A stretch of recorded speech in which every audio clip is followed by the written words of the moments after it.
Hey folks, welcome to yet another episode of Huachuca Creatives here at 1835 Paseo San Luis in Sierra Vista, where when you walk through that front door, you will be flabbergasted by the talent that just washes over you like a tsunami. Colorful images all around, and guess what? It's all for sale. As a matter of fact, autumn is right around the corner, and I'm sure that some of you might want to decorate your walls with maybe some autumn colors.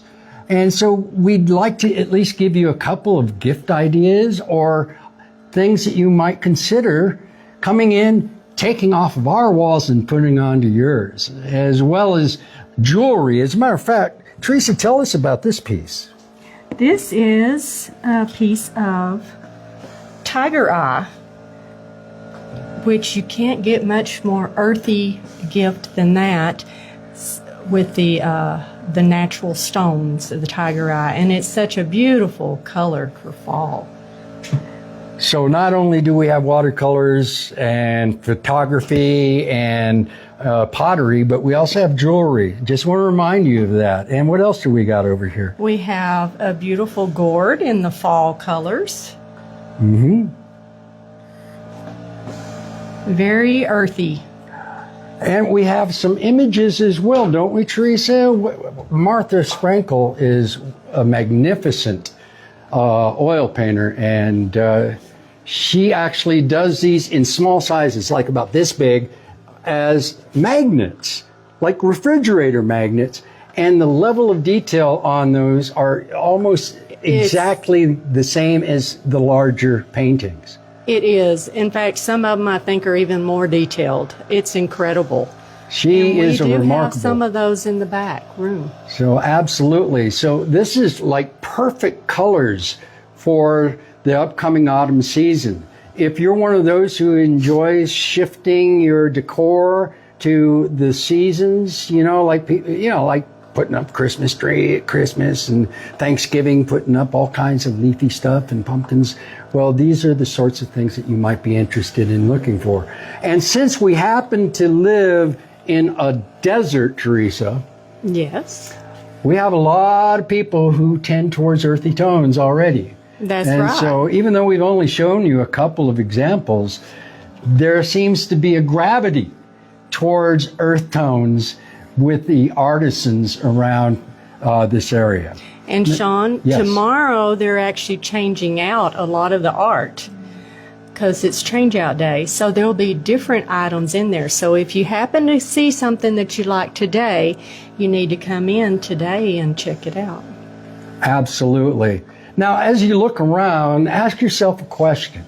Ask yourself, as we walk this way, ask yourself, when you look at a piece of art, no matter what it is, whether it's jewelry, whether it's a painting, whether it's photography, whatever it might be, what goes through your mind? How does it impact you? What does it do to you psychologically? And the reason why I'm bringing that up, Teresa, is because today's episode, we have a guest. We have a couple of guests.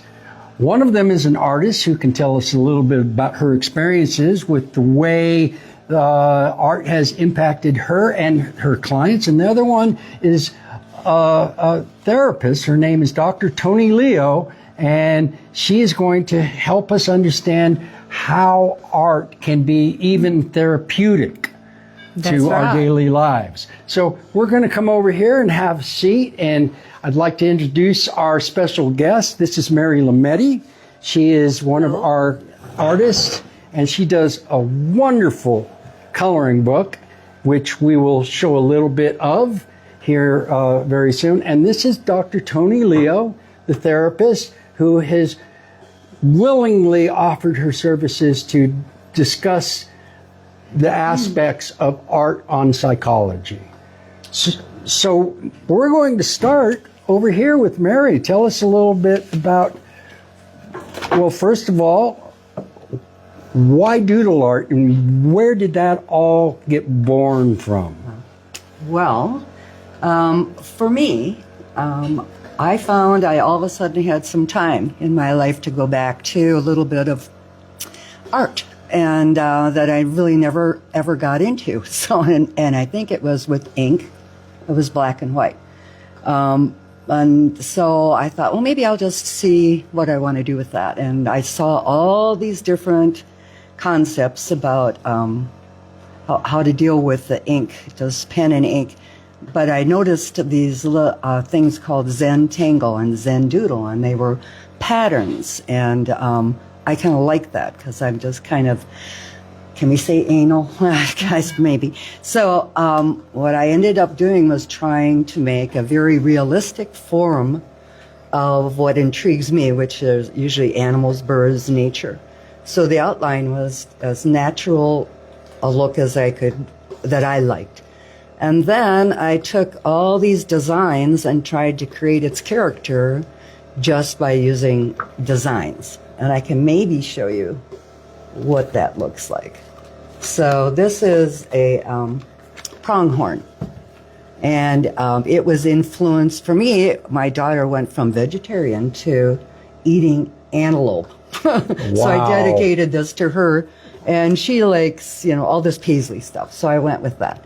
And so it was kind of a beginning piece. And then I started using the patterns and stippling, which is just dots for shading and trying to give it more character and move it along. And I had found that when I was involved with this myself, it was wonderful. I felt just wonderful. It was so relaxing and so meaningful for me. So I continued, and I just took different subjects that intrigued me for some reason or another, and continued with that.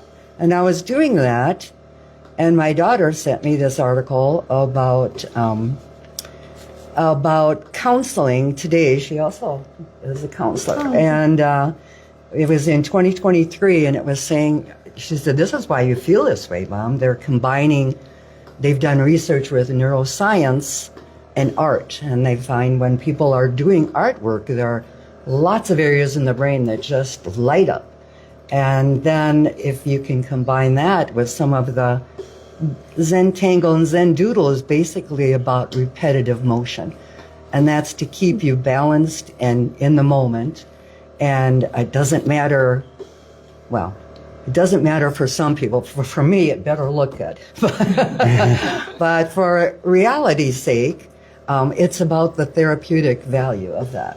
So anyway, so it was a very interesting thing. And we just moved forward when I had enough pictures to make a book. We decided it would be fun for people to, I write about every animal because I research them. And I might write a story or just, more facts about them. And then we put in a picture for them to color, which would look like this. And then a second picture on the next page would be really lightweight. Well, it's right here. Here's some thoughts for coloring. Would be this, which is really the same, only very light, so that people might want to try some of the patterns and see how that feels and how they feel when they're doing it, and just if they like it, or all of those things, see how it feels.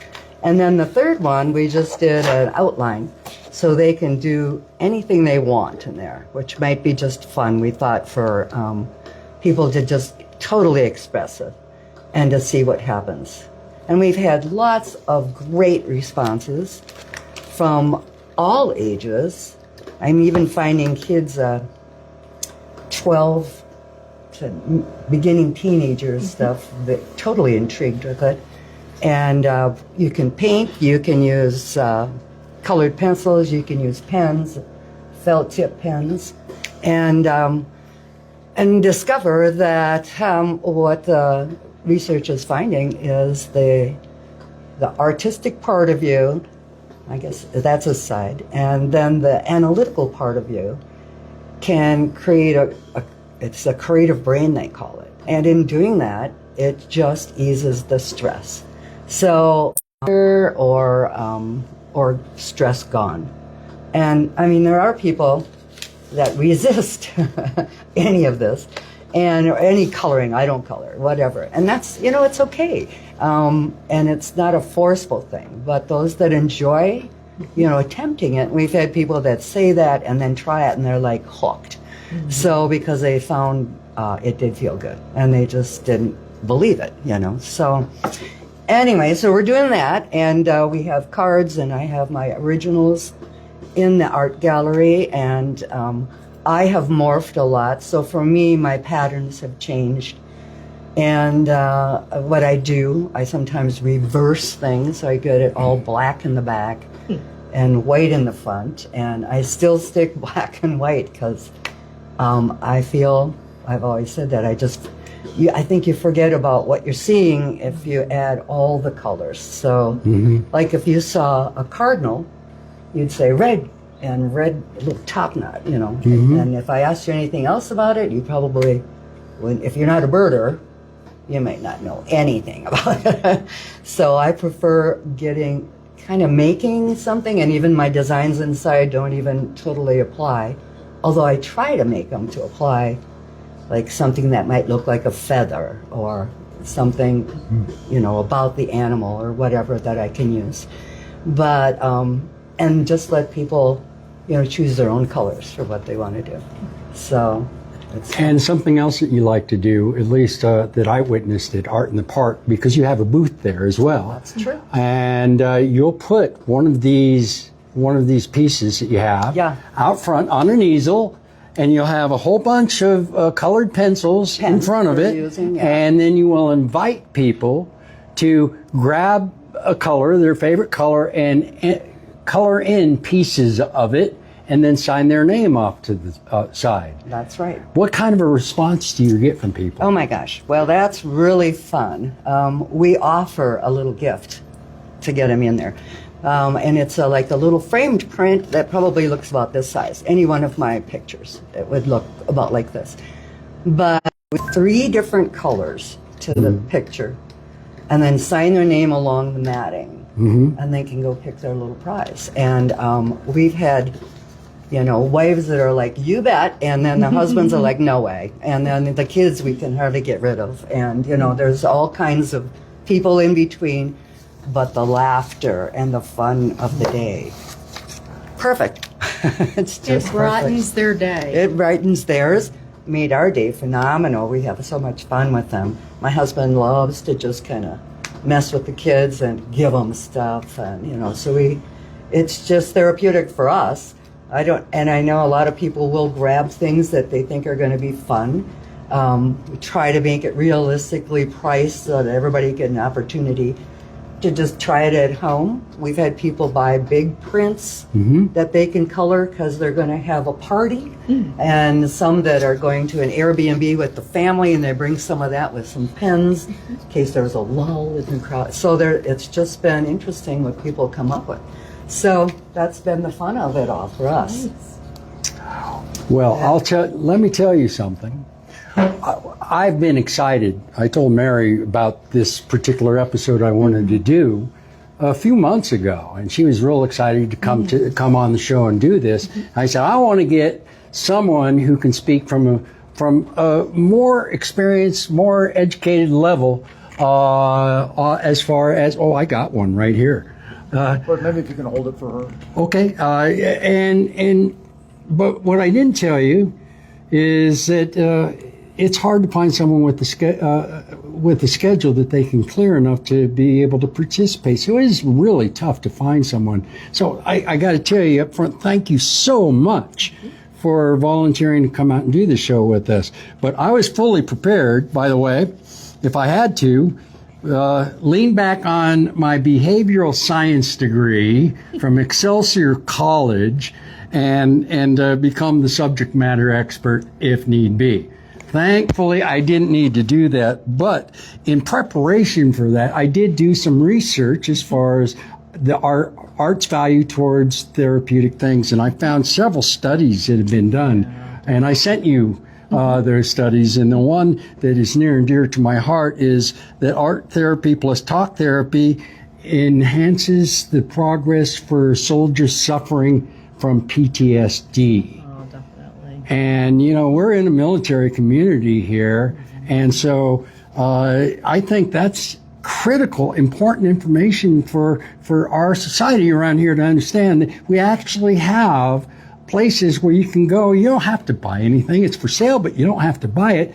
This is a place where you can find peace of mind and maybe soothe the anxieties that life brings on us, whether you have PTSD or not. What are some of the things that you've learned as far as art as a therapeutic benefit? Well, the nice thing about art, and one of the things that I appreciated about your book, is the ability for people to experience it in the way that works for them. There's a lot of individual differences, and many of the different coloring books will have lovely pictures with a lot of detail inside. There's nothing that is open, and that's what I think is really unique about your book, is it allows people to say, this is lovely the way that it is, but I also want to express myself in the way that works for me. So they may want to do their own doodling, they may want to use their own colors, whatever happens to be.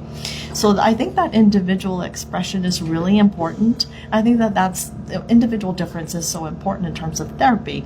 We have what we call like the cookie cutter methods of therapy, you know. We like cognitive behavioral therapy, and it's a certain way. Cookie cutter. And that's fine for some people, but a lot of what I do is looking at like what fits with the person, like individual difference. What is meaningful for someone who's in the military versus someone who's not could be really different.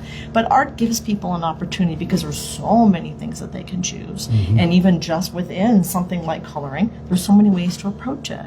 So individual difference is so important, I think. And I think that's how many people can be drawn to it. Is, you know, people can look at the same picture and come up with different interpretations and different meaning in it, and being able to apply their own color. And, you know, if they want to color out of the lines, they can do that too. People who like that, whatever works for the person. So in terms of the research, and thank you for bringing that up, in terms of the research, I always love to look at that as a basis. Coloring and color has been really helpful in psychology over the years. We know that certain colors like blues tend to be calming, and greens and yellows and oranges can be energizing, and certain foods stimulate our appetite. Part of the question with that is it culturally based? Like, do we learn that in our culture, or is it something that, you know, each person again is different type of thing? But when we look at, you know, artistic expression and art therapy, it's very helpful for anxiety, for depression, for people who feel alone in the world, for people who have ADHD and have trouble concentrating and focusing.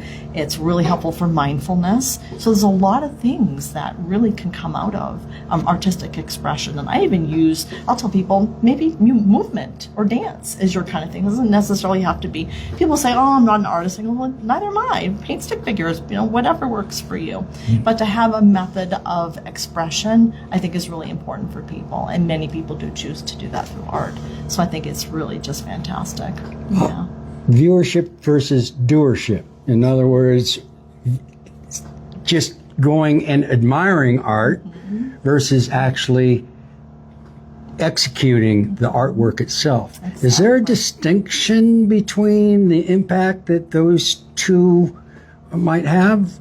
That's a good question. I think many people do benefit from experiential-based types of things, as opposed to, you know, just some people are more than fine with just, you know, viewing, just enjoying in that way. It can be very emotionally moving for a lot of people to see beautiful artwork, and then some people really just want to jump in there. I think oftentimes people are held back by thinking, well, I'm not trained in that. You know, I don't know how to paint a certain way, or, you know, I can't do something this beautiful, whatever it happens to be. But for many people, once they let go of those inhibitions, just being able to be there in the moment is really freeing for people. And that in and of itself can be really healing. So certainly I'm frequently encourage people, just try it, go do something. And I'm a proponent to say, well, if it doesn't work, what's the worst that can happen, right? Then you try something different.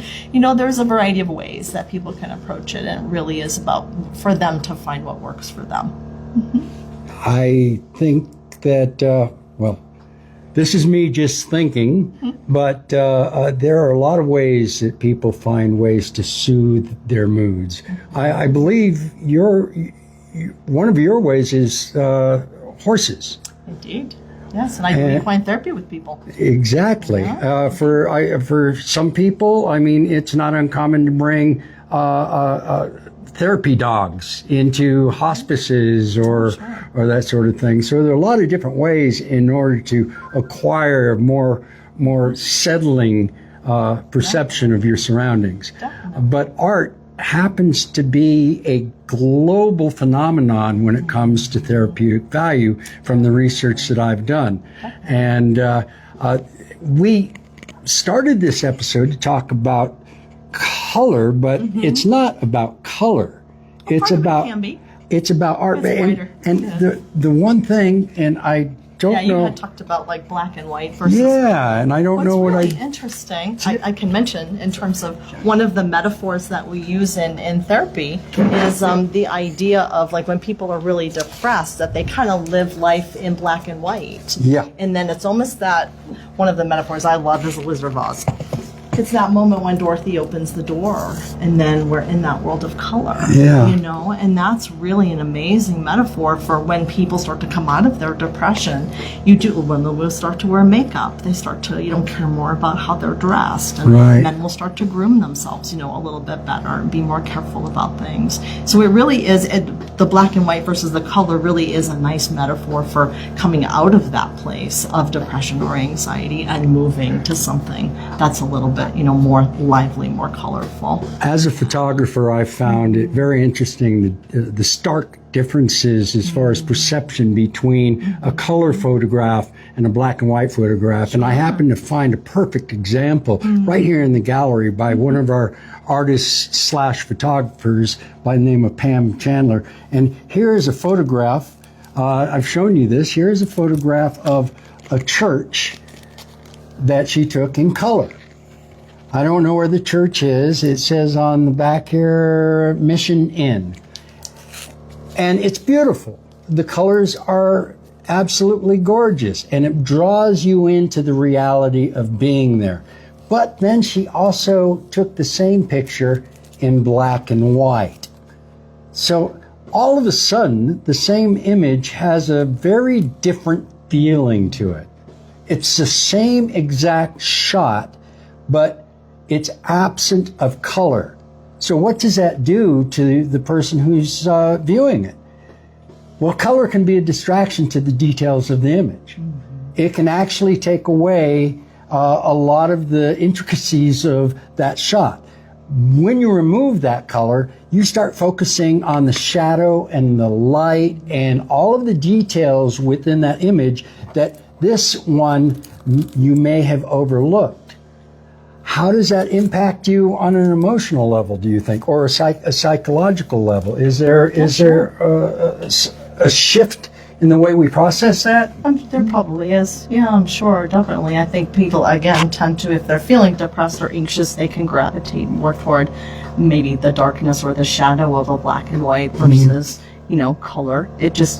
Again, there's a lot of individual differences. I know, right? We were today, technical difficulties, but we are back briefly to at least summarize exactly what this episode has been about. First of all, I want to thank my panel members here, Dr. Toni Leo, and the wonderful Mary Lametti and her coloring book, and of course my co-host Teresa Ebbs for what I think was a very enlightening conversation about art as therapy.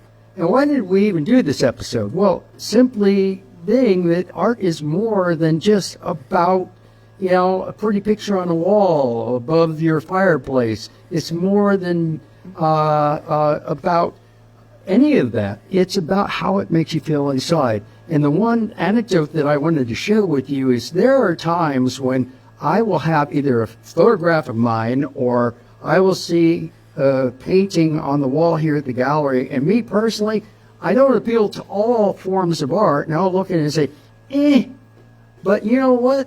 There is going to be somebody, and I guarantee you there will be somebody who will see that and say, I can't live without it. And it could be you. That could be you that finds that piece of art that says, I can't live without, when 99% of the world might just walk by it. But then again, You never know. It might be gone before you get here. So hurry up, get in your car, drive to 1835 Paseo, San Luis, and find that piece of art that you can't live without and will help decorate your house for this autumn. Folks, this is going to bring us to the, I'm sorry, Teresa. You forgot one of the important parts. We're open Tuesday through Saturday from 11 to 5. Absolutely. And guess what? Art in the Park is coming up October 4th and 5th. And what do you got going on there? Well, we will be there for the 18th year with Sparky's Cantina, a vegan food truck. How It supports our nonprofit sanctuary called Whisper Sanctuary in Elgin. So come on up and have some really great healthy food and support a great cause. All right, folks. Well, before we lose you, you got one more? And we also have our featured artist reception next Saturday. Okay. Folks, thanks for viewing another episode of Huachuca Creatives. Please make sure you get out here. I'm Sean Yetarian, a.k.a. the Arizona Yeti. And thank you to all the panel members. See you next month. Thank you.